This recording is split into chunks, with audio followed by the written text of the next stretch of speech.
Dans la quasi-totalité des applications web, nous avons recours à une base de données pour structurer et enregistrer des informations sur notre site. Par exemple, la liste de nos membres ou encore la liste des commandes d'un site web. Pour cela, nous utilisons une bibliothèque J2E qui s'appelle JDBC. JDBC va nous permettre de nous connecter à n'importe quel type de base de données, qu'il s'agisse de MySQL, PostgreSQL ou encore Oracle. Dans ce chapitre, nous allons découvrir ce qu'est JDBC et comment l'installer dans notre application J2E. Pour pouvoir réussir cette partie du cours, nous allons devoir installer quelques logiciels, en particulier un moteur de base de données qui va nous permettre de stocker des informations sur notre disque de façon organisée et structurée. Et nous verrons ensuite comment en Java et J2E nous pouvons faire pour communiquer avec la base de données et donc stocker des informations. Alors, première étape, on ouvre son navigateur et on va directement vers la page de téléchargement de MySQL. Vous pourriez utiliser n'importe quel autre moteur de base de données. Si vous avez l'habitude d'un autre moteur, n'hésitez pas. Si vous ne connaissez pas trop, faites comme moi. On va commencer ensemble avec MySQL. Vous arrivez sur la page de téléchargement qui vous propose normalement directement votre plateforme. Ici, moi, c'est macOS, mais vous avez aussi une version Windows, une version Linux, etc. Et donc, vous prenez la version qui vous semble convenir le mieux. Ici, pour moi, ce sera macOS 10, 10.8, en archive DMG. Je vais télécharger ça. Le téléchargement peut prendre un petit peu de temps. Je vais cliquer sur Just Start My Download. Et une fois qu'il sera terminé, on va pouvoir passer à la suite. Une fois MySQL téléchargé et installé sur votre machine, il devrait tourner si vous êtes sous Windows, en tâche de fond. Si vous êtes sur Mac ou Linux, il va peut-être falloir l'exécuter. Donc là, vous allez suivre mes instructions en ligne de commande. Et une fois que ce sera fait, nous pourrons tous ensemble envoyer des premières requêtes SQL directement au serveur MySQL pour préparer la base de données.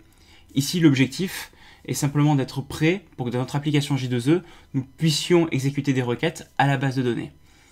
Alors, je vais ici me rendre dans le dossier /user/local/mysql sur Mac. Il est peut-être installé ailleurs sur votre machine. Et je vais exécuter sudo bin /mysql dsave, qui est le démon un peu ouvert, simple et basique de MySQL, qui sera suffisant ici pour faire des tests. Évidemment, c'est pas celui-là que vous ferez tourner sur un serveur, mais là, on va pas rentrer dans la configuration détaillée de MySQL, on veut juste faire tourner le serveur.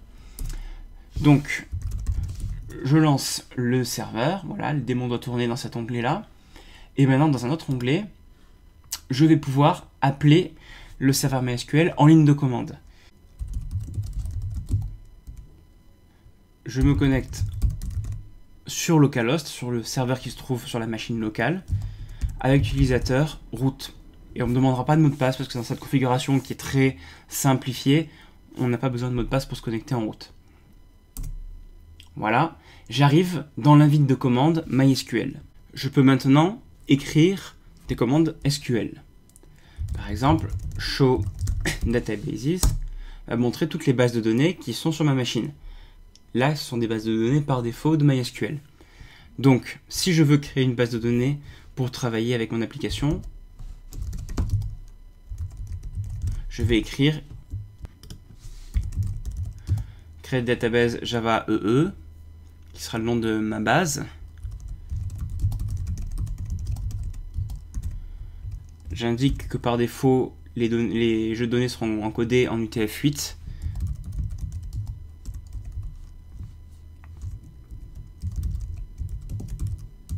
Voilà, vous n'êtes pas obligé de connaître ces commandes-là par cœur, hein. Il s'agit juste d'exécuter ces commandes pour avoir un serveur de base de données qu'on peut commencer à utiliser. Et maintenant que la base est créée, il faut indiquer qu'on veut utiliser cette base. Donc, use java EE. Voilà, il indique que j'ai changé de base. Je peux regarder les tables qui sont à l'intérieur, show tables. Pour l'instant, il n'y en a aucune, puisque j'ai pas encore créé de table. Et là, je vais vous inviter à créer une table en faisant une requête SQL. Vous pouvez vous baser sur la mienne pour faire très simple. Je vais la copier-coller. Voilà. C'est une table qui s'appelle nom, qui va contenir un ID, donc un numéro, un nom et un prénom, qui sont juste des varchars, donc juste des chaînes de caractères très très courtes. Voilà. Maintenant, si je fais Show Tables à nouveau, on voit qu'il y a bien une table qui s'appelle nom. Et avec Describe nom, il nous montre à quoi ressemble la table qu'on vient de créer. Donc avec 3 champs, ID, nom et prénom. Rendez-vous ensuite sur le site de téléchargement de MySQL à nouveau pour récupérer ce qu'on appelle le driver JDBC.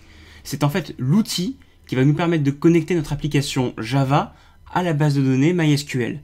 On a besoin de ce qu'on appelle ce driver pour que Java puisse communiquer avec la base de données MySQL directement dans l'application. Donc là, je me rends sur cette URL, je sélectionne Platform Independent et je télécharge soit l'archive tar, soit l'archive zip. Là, honnêtement, ça m'est égal. Je clique, je démarre le téléchargement et je vais récupérer un fichier zip qui contient à l'intérieur le fichier dont nous avons besoin. Ce fichier, c'est l'archive .jar ici, le MySQL Connector. Vous allez directement la copier et dans votre projet Eclipse, vous allez la coller dans le dossier webinf lib. Clic droit sur lib et ensuite paste. Voilà. Et vous y retrouvez votre connecteur Java entre Java et MySQL.